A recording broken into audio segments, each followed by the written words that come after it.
Assalamualaikum warahmatullahi wabarakatuh. Kita sering menyebut nama Nabi Muhammad SAW dalam sholawat dan doa, tapi jarang berhenti bertanya, mengapa Allah memberi beliau begitu banyak nama? Setiap nama Nabi SAW lahir dari peristiwa, dari penantian panjang para nabi sebelumnya, dari luka medan dakwah, dari sabar yang tidak tercatat air mata, dan dari amanah yang terlalu besar untuk satu nama saja. Seri ini tidak ingin membuat kita kagum sesaat. Ia ingin mengajak kita duduk pelan, mengenal Rasulullah SAW sebagaimana Al-Quran mengenalkannya, sebagaimana para sahabat memahaminya, dan sebagaimana para ulama menjaganya. Karena mencintai Rasulullah bukan dengan membayangkannya, tapi dengan memahami siapa beliau sebenarnya. Allahumma sholli ala Sayyidina Muhammad wa ala ali Sayyidina Muhammad. Nabi yang membuka pintu taubat, menyebarkan rahmat, dan menegakkan agamamu dengan kebenaran. Ya Allah, berikan kami pemahaman yang lurus tentang Rasulmu, tanpa hulu, tanpa pengingkaran. Amin, amin ya rabbal alamin. Kalau konten ini meluruskan cara pandang kita tentang Rasulullah SAW, jangan simpan sendiri, bagikan, biar makin banyak yang mengenal Nabi mereka secara utuh. Bukan versi potongan, bukan versi emosi, tapi versi wahyu dan sunnah. Bismillah, mari kita mulai ceritanya.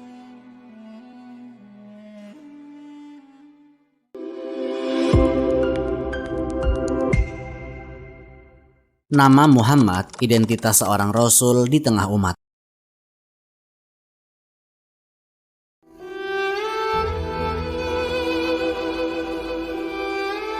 Ketika Al-Quran menyebut nama Muhammad, penyebutannya tidak pernah lepas dari konteks risalah.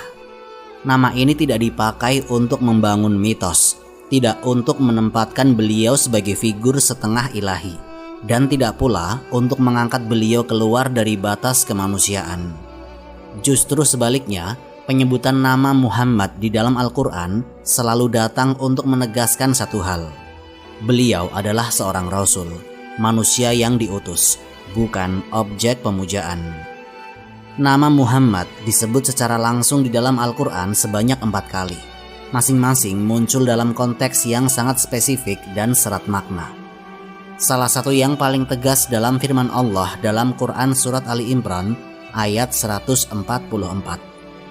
Muhammad itu tidak lain hanyalah seorang rasul. Sungguh telah berlalu sebelumnya beberapa orang rasul.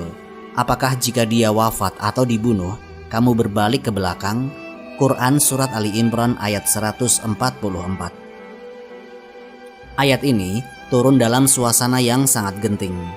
Para ahli tafsir, di antaranya At-Tabari dan Ibnu Katsir, menjelaskan bahwa ayat ini berkaitan erat dengan peristiwa Perang Uhud. Saat itu tersebar kabar bahwa Rasulullah SAW telah terbunuh. Kabar ini mengguncang barisan kaum muslimin. Sebagian kehilangan semangat, sebagian lagi kebingungan, bahkan ada yang mulai goyah imannya. Di tengah kekacauan itu, Al-Quran tidak memanggil beliau dengan gelar yang mengangkat beliau ke wilayah mitos. Allah mengatakan, wahai cahaya Tuhan, atau wahai makhluk suci. Yang disebut justru nama manusiawinya, yaitu Muhammad.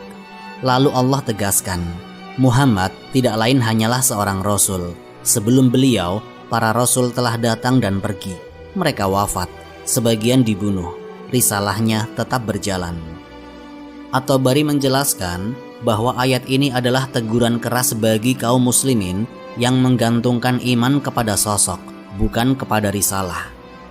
Jika iman seseorang runtuh hanya karena Rasul wafat, maka masalahnya bukan pada wafatnya Rasul, tapi pada pondasi imannya. Ibnu Katsir menegaskan, ayat ini memutus sejak awal segala potensi pengkultusan terhadap Nabi, sebagaimana yang terjadi pada umat-umat sebelumnya terhadap nabi-nabi mereka. Disinilah pentingnya nama Muhammad disebut. Secara bahasa, Muhammad adalah isim maf'ul, artinya yang banyak dipuji. Bukan yang memuji dirinya sendiri, tapi yang dipuji oleh orang lain. Ulama bahasa menjelaskan pujian itu datang karena akhlak, amanah, kesabaran, dan ketaatan beliau kepada Allah. Namun, Al-Quran tidak menggunakan makna ini untuk mengangkat beliau di atas batas kehambaan. Justru, nama itu ditempatkan di bawah payung risalah. Ibnu Katsir ketika menafsirkan ayat ini menjelaskan bahwa Allah sengaja menyebut nama Muhammad dalam konteks wafat dan terbunuh agar umat memahami bahwa kemuliaan beliau tidak terletak pada kekalnya jasad, tetapi pada kekalnya wahyu. Risalah Islam tidak bergantung pada hidup atau matinya Rasulullah, karena risalah ini berasal dari Allah. Pola ini konsisten di seluruh Al-Quran. Setiap kali nama Muhammad disebut, selalu ada penegasan bahwa beliau adalah utusan. Tidak ada satupun ayat yang menyebut nama Muhammad untuk membuka ruang gulu. Ini berbeda dengan cara umat terdahulu memperlakukan nabi mereka. Sebagian menjadikan nabi sebagai anak Tuhan, sebagian sebagai manifestasi Tuhan, sebagian lagi sebagai makhluk setengah ilahi. Al-Quran menutup semua pintu itu sejak awal. Dari sisi akidah, penyebutan nama Muhammad dalam Al-Quran membangun pondasi tauhid yang sangat kokoh. Rasulullah SAW dicintai, diikuti, ditaati, dan dimuliakan. Tetapi beliau adalah tetap hamba Allah. Beliau makan, beliau sakit, beliau terluka, dan beliau wafat. Bahkan dalam momen paling kritis dalam sejarah Islam, Allah menegaskan kemanusiaan beliau agar umat tidak tergelincir. Karena itu, para ulama Ahlus Sunnah menjadikan ayat ini sebagai salah satu dalil utama dalam membantah hulu terhadap Rasulullah SAW. Cinta kepada Nabi bukan dengan mengangkat beliau ke derajat yang tidak Allah tetapkan, tapi dengan mengikuti risalah yang beliau bawa. Nama Muhammad dalam Al-Quran bukan simbol kultus, tetapi penanda amanah. Dan dari sinilah identitas Rasulullah SAW ditegakkan, yaitu seorang manusia, seorang Rasul yang membawa wahyu, yang dipuji karena ketaatan, bukan karena sifat ketuhanan. Nama Ahmad, kabar gembira yang datang sebelum kelahiran. Nama Ahmad tidak muncul dalam konteks kehidupan Rasulullah SAW bersama kaumnya. Nama ini justru muncul jauh sebelum beliau lahir, dalam percakapan seorang nabi dengan umatnya. Al-Quran menempatkan nama Ahmad dalam satu ayat yang sangat spesifik, yaitu surat As-Saff ayat 6. Di ayat inilah Allah membuka satu potongan sejarah kenabian yang panjang, melibatkan Bani Israel, Taurat, Injil, dan penantian terhadap seorang Rasul terakhir. Allah Subhanahu wa Ta'ala berfirman, "Dan ingatlah ketika Isa putra Maryam berkata, 'Wahai Bani Israel, sesungguhnya aku adalah utusan Allah kepada kalian, membenarkan Taurat yang ada sebelumku, dan memberikan kabar gembira dengan seorang Rasul yang akan datang setelahku, yang namanya Ahmad.' Maka ketika Rasul itu datang kepada mereka dengan membawa bukti-bukti yang nyata, mereka berkata, 'Ini adalah sihir yang nyata.'" Ayat ini tidak sedang menceritakan peristiwa di Madinah atau di Mekah. Ayat ini membawa kita mundur ke masa Nabi Isa alaihissalam. Dalam tafsir Ibnu Katsir dijelaskan bahwa Nabi Isa alaihissalam diutus khusus kepada Bani Israel dengan dua misi utama, yaitu membenarkan Taurat dan menyiapkan umatnya untuk Rasul yang akan datang setelahnya. Dalam konteks inilah nama Ahmad disebut, bukan sebagai nama populer di tengah masyarakat, tapi sebagai nama nubuat, sebuah identitas yang disampaikan sebelum kelahiran orangnya. Al-Qurtubi menjelaskan bahwa kabar gembira ini bukan tambahan belakangan, tetapi bagian dari ajaran asli Nabi Isa alaihissalam sebelum Injil mengalami perubahan dan penyimpangan. Percakapan Nabi Isa dengan Bani Israel berlangsung dalam suasana dakwah yang berat. Sebagian menerima dan sebagian menolak. Dalam riwayat-riwayat tafsir disebutkan bahwa Nabi Isa alaihissalam menyampaikan kabar tentang Rasul yang akan datang ini sebagai penguat iman bagi pengikutnya yang tulus. Seolah beliau mengatakan, risalah ini tidak berhenti padaku. Nama yang disebut bukan Muhammad tapi Ahmad. Para ulama bahasa menjelaskan bahwa Ahmad adalah isim tafdil, bermakna yang paling banyak memuji atau yang paling sempurna dalam memuji Allah. Jika Muhammad bermakna yang dipuji oleh makhluk, maka Ahmad menunjuk pada hubungan vertikal, yaitu pujian seorang hamba kepada Robnya. Ibnu Katsir menjelaskan perbedaan ini dengan tegas. Nama Ahmad sesuai dengan kondisi Nabi sebelum dikenal manusia, sebelum dipuji oleh umat, ketika beliau adalah hamba Allah yang paling sempurna dalam ibadah dan tauhid. Maka tidak aneh jika nama ini muncul dalam konteks nubuat, bukan dalam konteks sosial masyarakat Arab. Ketika Rasulullah SAW akhirnya diutus dan membawa Al-Quran, kabar gembira itu menjadi kenyataan. Namun, reaksi Bani Israel tidak seperti yang diharapkan. Al-Quran mencatat dengan kalimat yang singkat tapi keras, yaitu, maka ketika Rasul itu datang kepada mereka dengan membawa bukti-bukti yang nyata, mereka berkata, ini adalah sihir yang nyata. Para mufasir ahlu sunnah menjelaskan bahwa penolakan ini bukan karena kurangnya bukti, tetapi karena hasad dan penolakan terhadap kebenaran yang datang dari luar kelompok mereka.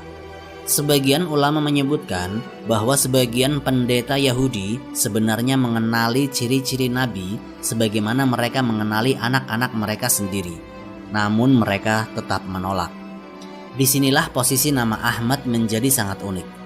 Nama ini hanya disebut satu kali dalam Al-Quran. Al-Qurtubi menegaskan bahwa penyebutan satu kali ini bukan karena kurang penting, tetapi karena fungsinya sudah selesai. Nama Ahmad berfungsi sebagai penghubung sejarah kenabian dari Bani Israel menuju umat Rasulullah SAW. Para ulama ahlu sunnah menjelaskan bahwa Al-Quran tidak perlu mengulang nama Ahmad berkali-kali, karena tujuan penyebutannya bukan untuk dakwah internal umat Islam, tetapi sebagai hujah sejarah terhadap ahlul kitab. Satu kali sudah cukup, karena konteksnya sangat jelas, sasarannya spesifik, dan maknanya sangat tegas. Nama Ahmad dengan demikian berdiri sebagai saksi sejarah. Ia bukan nama yang berkembang di tengah masyarakat Arab sebelum Islam. Ia muncul sebagai kabar, kemudian terbukti sebagai kenyataan. Dalam kerangka ini, Al-Quran tidak sedang membangun emosi, tapi mencatat fakta. Seorang nabi mengabarkan, seorang rasul datang, dan sebagian umat menolak meski bukti telah nyata. 5 nama khusus Rasulullah SAW yang tidak dimiliki nabi sebelumnya. Pada satu kesempatan, Rasulullah SAW berbicara tentang dirinya sendiri dengan kalimat yang sangat ringkas, tanpa retorika, tanpa penjelasan panjang. Kalimat itu diriwayatkan secara sahih oleh dua imam hadis terbesar, Al-Bukhari dan Muslim, dari sahabat Jabir bin Mut'im radhiyallahu anhu. Rasulullah SAW bersabda, "Aku memiliki 5 nama.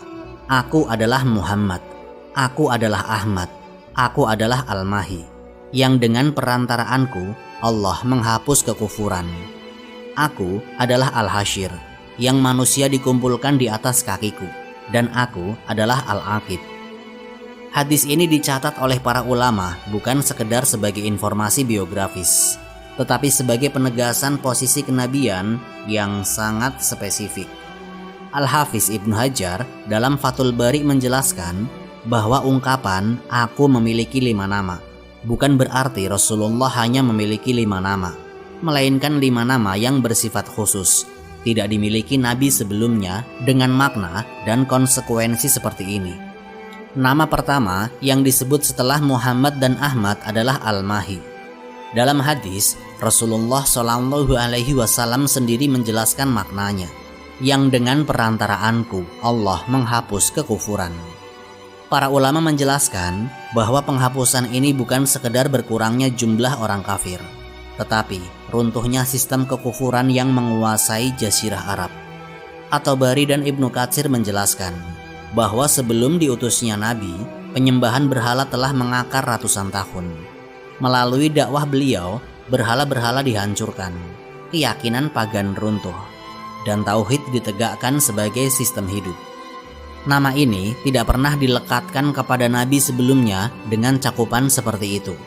Para nabi sebelum Rasulullah SAW berdakwah kepada kaumnya masing-masing. Adapun Al-Mahi, penghapusannya bersifat menyeluruh dan final di wilayah risalah beliau. Karena itu, Ibnu Hajar menegaskan, Al-Mahi adalah nama yang berkaitan langsung dengan hasil historis risalah, bukan sekedar sifat pribadi. Nama berikutnya adalah Al-Hasyir. Rasulullah SAW menjelaskan, manusia dikumpulkan di atas kakiku. Ulama Ahlus Sunnah menafsirkan ungkapan ini dengan dua penjelasan yang saling melengkapi. Pertama, manusia dikumpulkan di dunia dengan mengikuti risalah beliau. Artinya, umat manusia setelah diutusnya Rasulullah terbagi berdasarkan sikap mereka terhadap dakwah ini. Kedua, pada hari kiamat, Rasulullah berada di barisan terdepan umat manusia. Ibnu Hajar menjelaskan bahwa makna Al-Hasyir bukan sekedar urutan berdiri di akhirat, tetapi posisi kepemimpinan risalah. Tidak ada risalah setelah beliau yang akan mengumpulkan manusia di atas manhaj baru. Seluruh manusia setelah diutusnya Nabi berada dalam lingkup risalah ini, menerima atau menolak, tetapi tetap berada dalam satu poros sejarah. Nama ketiga yang disebut adalah Al-Aqib. Dalam riwayat Muslim, Rasulullah SAW menambahkan penjelasan, Al-Aqib adalah yang tidak ada nabi setelahnya. Disinilah konsekuensi akidah menjadi sangat jelas. Al-Aqib bukan sekedar yang terakhir datang, tetapi penutup yang menutup seluruh rangkaian kenabian. Ibnu Hajar menjelaskan bahwa kata aqib dalam bahasa Arab digunakan untuk sesuatu yang datang paling akhir dan tidak diikuti lagi. Dengan demikian, nama ini secara bahasa dan syariat menutup semua celah klaim kenabian setelah Rasulullah SAW. Tidak ada nabi baru, tidak ada wahyu baru, dan tidak ada syariat baru. Para ulama Ahlus Sunnah menegaskan bahwa penutupan kenabian ini bukan hasil konsensus belakangan, tetapi bersumber langsung dari nas. Hadis ini menjadi salah satu dalil paling kuat tentang finalitas kenabian. Karena itu, setiap klaim kenabian setelah Rasulullah SAW secara otomatis tertolak tanpa perlu analisis panjang. Ibnu Hajar dalam Fathul Bari juga menyoroti satu poin penting, yaitu Rasulullah tidak mengatakan, "Aku dinamai," tetapi "Aku memiliki." Ini menunjukkan bahwa nama-nama ini adalah ketetapan ilahi yang melekat pada risalah, bukan sekedar julukan sosial. Nama-nama ini dikenal dan diagungkan karena realitas yang menyertainya, bukan sebaliknya. Dalam riwayat lain yang juga sahih, Rasulullah menambahkan bahwa Allah menamai beliau Rauf dan Rahim. Namun dalam konteks 5 nama ini, para ulama sepakat bahwa Al-Mahi, Al-Hasyir, dan Al-Aqib adalah nama yang menunjukkan fase akhir sejarah kenabian. Dari sini terlihat bagaimana Rasulullah memperkenalkan dirinya, tidak dengan kisah keajaiban, tidak dengan klaim mistis, tapi dengan nama-nama yang menjelaskan fungsi, dampak, dan posisi risalah dalam sejarah manusia. Nama-nama ini berbicara tentang penghapusan kekufuran, mengumpulkan umat manusia, dan penutupan kenabian. Semua disampaikan langsung oleh beliau, diriwayatkan secara sahih, dan dijelaskan secara konsisten oleh para ulama Ahlus Sunnah wal Jamaah. Nama-nama Rasulullah SAW yang menunjukkan fungsi dakwah dan misi global. Dalam Al-Quran, Allah tidak hanya menyebut Nabi Muhammad SAW dengan nama diri, tetapi juga dengan nama-nama yang menunjukkan fungsi. Nama-nama ini bukan julukan kehormatan, melainkan penjelasan tugas. Setiap nama muncul dalam konteks wahyu, menjelaskan peran Nabi dalam menyampaikan risalah kepada seluruh manusia. Salah satu nama yang paling sering disebut adalah Asy-Syahid. Allah berfirman bahwa Rasulullah diutus sebagai saksi atas umat manusia. Dalam tafsir Ibnu Katsir dijelaskan, makna saksi di sini bukan sekedar melihat, tetapi menyampaikan dan menegakkan hujah. Nabi menjadi saksi bahwa risalah telah disampaikan secara jelas. Kesaksian ini berlaku di dunia melalui penyampaian dakwah, dan di akhirat ketika umat dimintai pertanggungjawaban. Karena itu, kesaksian Nabi bukan simbolis, tetapi konsekuensi dari tugas risalah. Nama berikutnya adalah Al-Mubashir, pembawa kabar gembira. Al-Quran menyebutkan fungsi ini berulang kali, di antaranya dalam surat Al-Ahzab.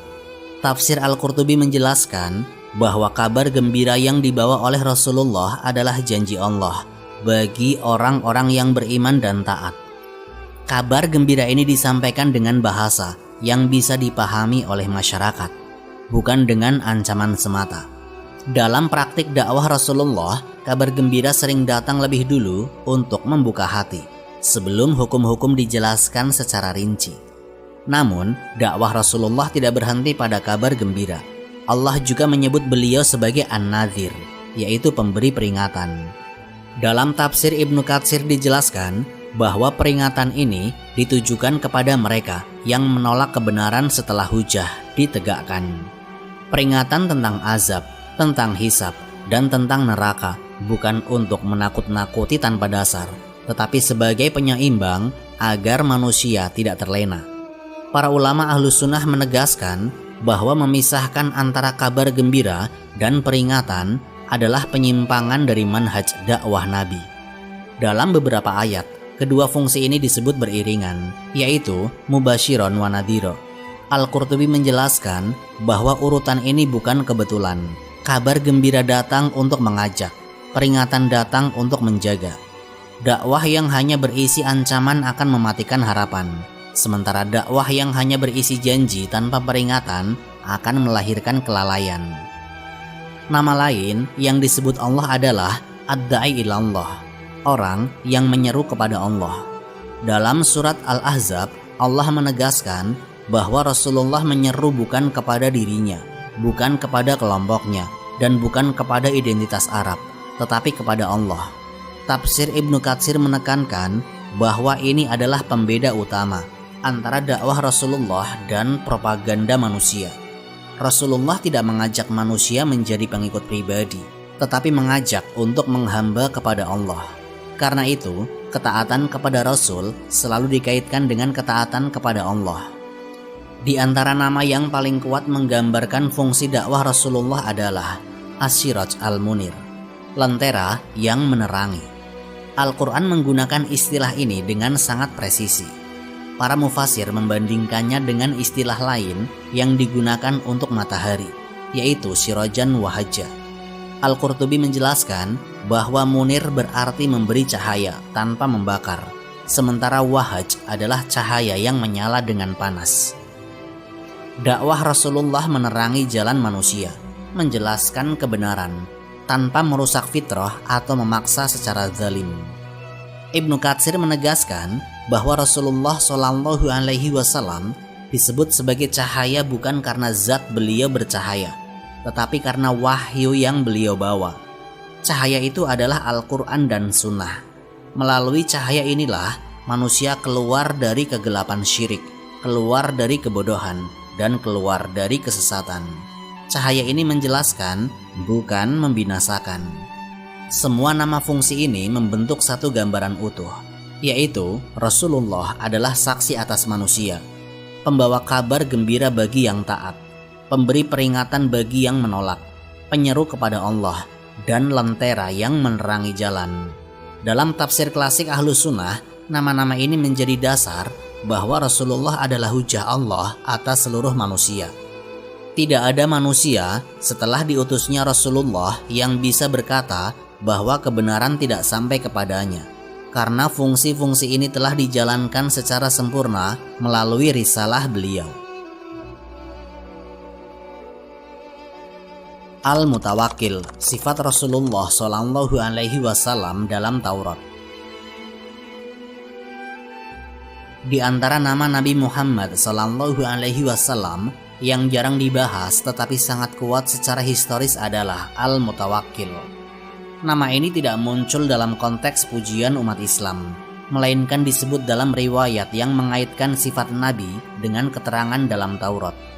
Riwayat ini datang dari sahabat Abdullah bin Amr bin Al-As radhiyallahu anhuma, seorang sahabat yang dikenal memiliki pengetahuan luas tentang kitab-kitab terdahulu. Dalam hadis sahih yang diriwayatkan oleh Imam Al-Bukhari, Atta bin Yasar menceritakan bahwa beliau bertemu Abdullah bin Amr dan bertanya tentang sifat Rasulullah yang disebut dalam Taurat. Abdullah bin Amr menjawab dengan tegas, "Iya, demi Allah, sungguh beliau disebutkan sifatnya dalam Taurat, dengan sebagian sifatnya yang ada dalam Al-Quran." Lalu, Abdullah bin Amr menyebutkan teks yang maknanya dikenal dalam Al-Quran, yaitu Allah mengutus Rasulullah sebagai saksi, pembawa kabar gembira, pemberi peringatan, dan penjaga bagi kaum yang ummi. Dalam lanjutan riwayat itu disebutkan, "Engkau adalah hambaku dan rasulku, aku menamakanmu Al-Mutawakkil." Penyebutan nama Al-Mutawakkil di sini sangat penting. Ia datang bukan dari tradisi Arab, tetapi dari keterangan kitab sebelumnya. Para ulama salaf menjelaskan bahwa ini menunjukkan kesinambungan risalah, bukan sekedar kesamaan nilai moral. Nama ini melekat pada sosok Rasulullah sebelum beliau dikenal oleh dunia Arab, bahkan sebelum risalah Islam menyebar luas. Riwayat tersebut kemudian merinci sifat-sifat Nabi yang disebut dalam Taurat.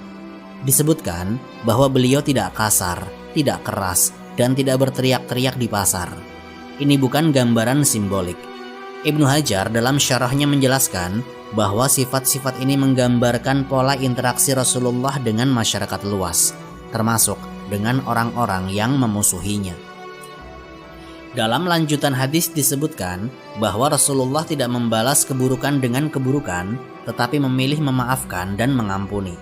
Para ulama menekankan bahwa sifat ini bukan berarti kelemahan atau kompromi terhadap kebatilan. Dalam riwayat yang sama ditegaskan bahwa Allah tidak akan mewafatkan Rasulullah hingga melalui beliau ditegakkan millah yang lurus, dengan ditegakkannya kalimat La ilaha illallah. Disinilah makna tawakal Rasulullah dipahami secara utuh. Tawakal bukan pasrah tanpa usaha, dan bukan pula kelembutan tanpa ketegasan. Tawakal Rasulullah adalah ketergantungan penuh kepada Allah sambil menjalankan perintahnya secara sempurna. Para ulama salaf menjelaskan bahwa Al-Mutawakkil berarti beliau menyerahkan hasil kepada Allah, tetapi menjalankan sebab-sebab dakwah dengan sungguh-sungguh. Keselarasan antara sifat Rasulullah dalam Taurat dan Al-Quran juga menjadi perhatian para mufassir. Ibnu Katsir menjelaskan bahwa sifat-sifat ini ditemukan dalam keterangan-keterangan kitab terdahulu yang belum mengalami perubahan total. Karena itu, ketika Al-Quran datang, ia tidak membawa sosok Nabi yang asing dari gambaran sebelumnya, tetapi menguatkan ciri-ciri yang sudah dikenal oleh para ulama ahlul kitab. Sifat Al-Mutawakkil ini terlihat jelas dalam kepemimpinan Rasulullah. Dakwah beliau tidak dibangun dengan kekerasan, tetapi juga tidak lunak terhadap syirik. Ketika dihina, beliau bersabar. Ketika disakiti, beliau menahan diri. Namun ketika perintah Allah datang, beliau melaksanakannya tanpa ragu. Para ulama menegaskan bahwa inilah bentuk tawakal yang aktif, bukan defensif. Riwayat Abdullah bin Amr ini dicatat oleh para ulama hadis sebagai salah satu bukti bahwa kenabian Rasulullah SAW telah disebut dan dikenali dalam kitab-kitab sebelumnya. Bukan hanya namanya, tetapi juga akhlaknya. Dan nama Al-Mutawakkil menjadi ringkasan dari sikap hidup Rasulullah.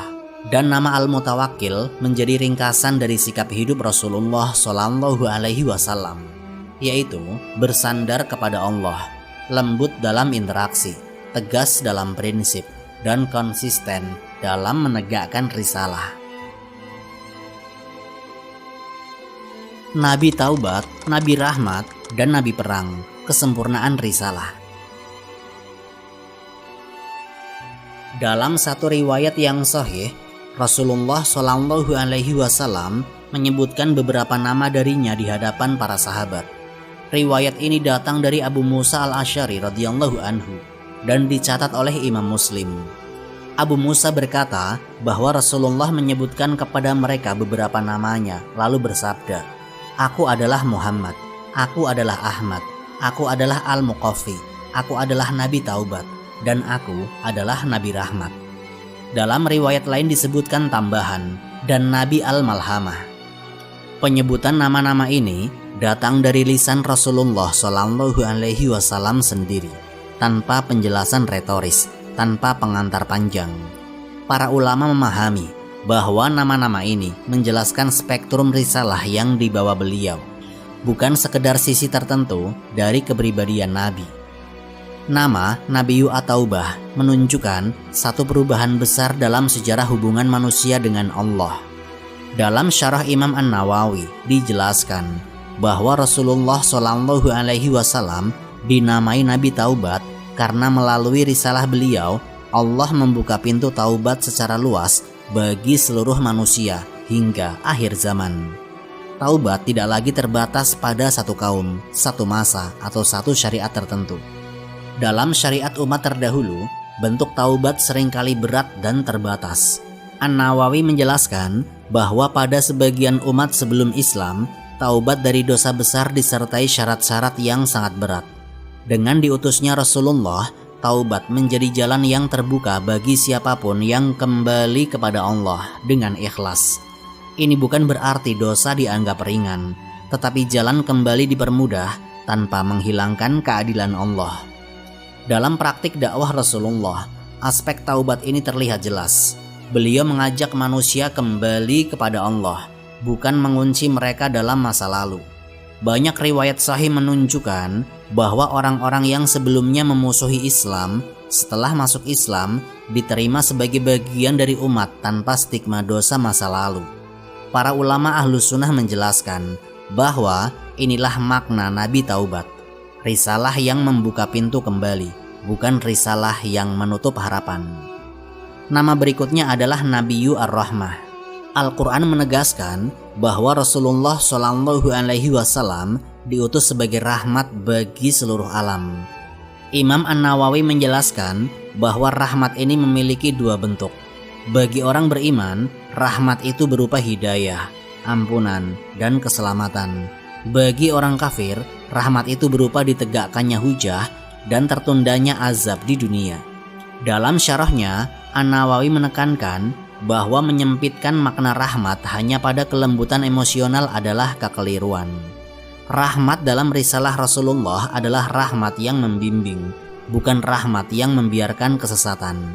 Karena itu, peringatan, hukum, dan batasan juga termasuk bagian dari rahmat jika ia menjaga manusia dari kebinasaan akhirat. Riwayat-riwayat sahih menunjukkan bahwa Rasulullah sangat menginginkan kebaikan bagi umatnya, bahkan bagi orang-orang yang memusuhinya. Namun keinginan itu tidak membuat beliau mengubah ajaran atau menyesuaikan kebenaran dengan tekanan manusia. Para ulama Ahlus Sunnah menjelaskan bahwa keseimbangan inilah yang menjadikan beliau pantas disebut Nabi Rahmat. Dalam riwayat lain dari hadis Abu Musa Al-Asy'ari disebutkan tambahan nama, yaitu Nabiyyu Al-Malhamah. Kata malhamah dalam bahasa Arab merujuk pada peperangan besar dan benturan sengit. Para ulama menjelaskan bahwa penyebutan nama ini menegaskan bahwa jihad adalah bagian dari risalah Nabi, bukan penyimpangan dan bukan pula penyimpulan ekstrim. Imam An-Nawawi menjelaskan bahwa Rasulullah Shallallahu Alaihi Wasallam disebut Nabi Al-Malhamah karena beliau diutus dengan syariat yang mencakup jihad menghadapi musuh Allah ketika syarat-syaratnya terpenuhi. Tidak ada nabi sebelumnya yang berjihad bersama umatnya dengan intensitas dan cakupan seperti Rasulullah. Jihad dalam risalah beliau memiliki aturan, tujuan, dan batasan yang jelas. Dalam manhaj Ahlus Sunnah, jihad tidak dipisahkan dari rahmat atau taubat. Ia bukan tindakan brutal tanpa kendali dan bukan pula simbol kekerasan tanpa hukum. Jihad adalah bagian dari penegakan risalah ketika dakwah ditolak dengan kekerasan dan kezaliman. Karena itu, para ulama menegaskan bahwa Rasulullah Shallallahu Alaihi Wasallam bukan hanya Nabi Rahmat dan Nabi Taubat, tetapi juga Nabi Al-Malhamah dengan makna yang terikat syariat. Imam An-Nawawi dalam syarahnya menekankan bahwa penyebutan ketiga nama ini dalam satu rangkaian menunjukkan keseimbangan risalah. Rasulullah mengajak manusia bertaubat, menyebarkan rahmat, dan menegakkan agama dengan jihad ketika diperintahkan. Tidak ada kontradiksi di antara ketiganya. Justru ketiganya membentuk satu kesatuan risalah yang utuh, sesuai dengan tuntutan wahyu dan pemahaman para ahlus sunnah wal jamaah. Itulah sebagian nama-nama Rasulullah Shallallahu Alaihi Wasallam. Sebagiannya disebut langsung oleh Allah, sebagiannya disampaikan oleh Rasulullah Shallallahu Alaihi Wasallam sendiri, dan sebagiannya dikenal lewat penjelasan para ulama. Nama-nama itu bukan untuk dibanggakan, bukan pula untuk diperdebatkan. Ia hadir agar umat ini mengenal nabinya dengan benar, tanpa berlebih-lebihan, tanpa merendahkan, dan tanpa memotong risalahnya. Semakin kita mengenal nama-nama beliau, semakin jelas posisi kita sebagai umat, yaitu mengikuti, bukan mencipta, mencintai, bukan mengkultuskan, dan meneladani, bukan sekedar menyebut nama. Wallahu a'lam bishawab. Semoga pembahasan kali ini memberikan manfaat dan menjadi pengingat bagi kita semua untuk terus memperbaiki diri serta meningkatkan ketaatan kepada Allah Subhanahu wa Ta'ala. Lebih dan kurangnya mohon dimaafkan. Yang benar datangnya dari Allah Subhanahu wa Ta'ala. Khilaf atau keliru itu datangnya dari saya pribadi sebagai manusia biasa. Sampai jumpa di kisah-kisah inspiratif berikutnya. Akhirul kalam, wassalamualaikum warahmatullahi wabarakatuh.